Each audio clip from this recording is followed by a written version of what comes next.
Hey beautiful people, we're going to talk about why it's important to innovate and improve your business. I want to help you distinguish between innovation and improvement. Talk about how innovation drives sustainable growth, help you see the impact of innovation capacity on business outcomes, and look at why operational and generative capacity both matter. Why do some improvements actually block innovation? There's a surprising connection between innovation capacity and market share and market capture. What makes the difference between surviving and thriving in today's fast-moving marketplace? And I want to talk about the topic of my second book, which is how gender-balanced teams achieve 75% better market outcomes. By the end of the video, I want you to be able to master the transition from simply making improvements to actually innovating.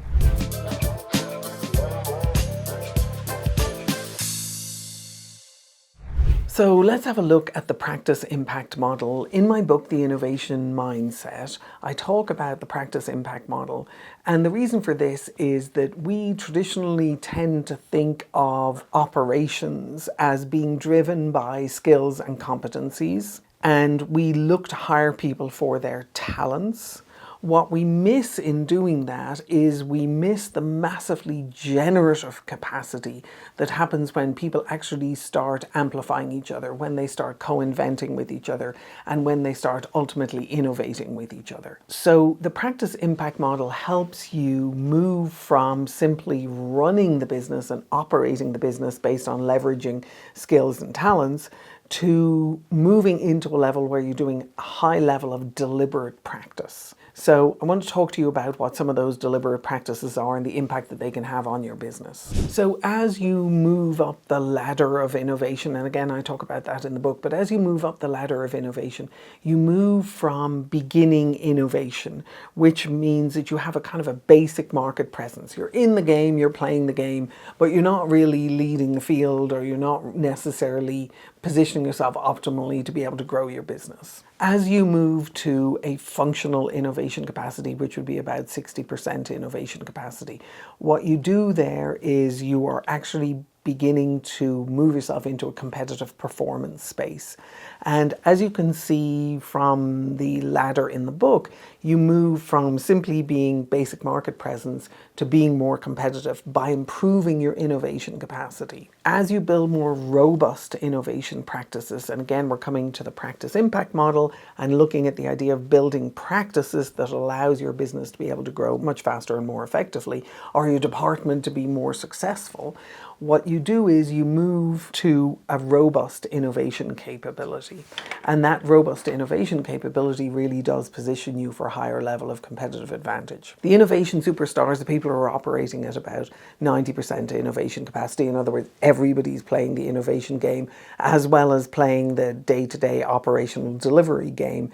That's when you actually get to be the superstars. Now, if we start off with just understanding the basic market presence and making the shift to being more competitive performance, let's talk about how we make that work. Companies that build their innovation capacity see better decisions 78% of the time. They see 24% less governance issues on average, obviously. And they see additional growth points in EBITDA, earnings before income. So what we're looking to do is we're looking to introduce deliberate practices for innovation. Now, if your operational excellence is important to you, the continuous improvement that you do in that space is really valuable. And what you're looking to do in there is to recognize that improvement makes existing processes better. You should always be doing the improvement piece of it. But innovation creates new value, and sometimes new value in new markets that actually grows your business because that value did not exist before. So quick question for you as you think about this, and think about whether or not you see opportunities for innovation in your team, in your department, in your company, in your marketplace. And whether or not there are offers that you can make around that would allow some of those opportunities for innovation to actually be able to be delivered to your end customers. Part of the practice of this is beginning to move away from simply doing the job and getting the work done to actually beginning to see where are there opportunities to add value. One of the things that I do a lot of work with companies on is that innovation opportunity doesn't just show up. If you go to Google right now and you type in innovation and you go to images, you are going to get images of thousands of light bulbs. So we tend to treat innovation as if it's a magical thing that goes off in our heads, and some people are just better at it than others.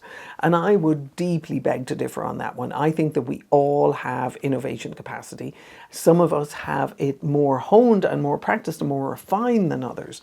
But if you start thinking about where am I going to get these innovation leaps from, both in my team or in my company, start thinking about how do I build a practice of innovation. And one of the ways to start building a practice of innovation is to start helping people learn how to be able to distinguish between continuous improvement or regular improvement and innovation where they can add new value.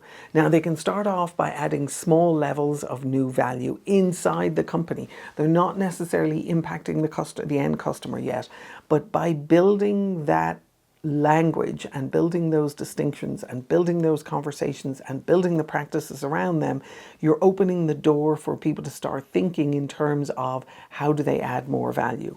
Once you start doing that, that begins to build and grow and amplify over time. And that adding new value or adding different value or adding more value begins to move out into your customer base. So whether you're running an independent company or whether you're running a department, you want to start helping your people think about how do they build their own individual innovation capacity, and how do they build their team's innovation capacity, and ultimately how do they build the company's innovation capacity. If you're asking this question, why is it important to innovate and improve your business, you're either a team lead, a department lead, or a business lead. And if you're thinking about how important innovation is, start thinking about some of the basic practices that you can begin to instill in the people, in yourself and in the people around you, in a way that'll begin to seed and increase the conversation around what is innovation and how do we build it. So now if you think about innovation as bringing new value, one of the most powerful ways to actually execute this is to start thinking about the idea of making offers. So everybody in your organization is capable of making an offer of value to another person in the company. If you simply do top down and you do task assignment, what you're doing is you're using up someone's entire energy bank or the number of hours in their day to actually deliver on tasks that someone else has thought of. We're not opening the door at all for them to be able to make offers. One of the things you could do as you start looking to build innovation capacity is you can start with the people around you, and you can say to them, I would like you to make an offer to me that you think is something valuable that our team could do, our department could do, or our business could do. And you begin to create an environment where people make offers or proposals, but really offers that they are going to execute on themselves, not proposals of magical things they want other people to do, but proposals that offers that they're going to deliver on themselves.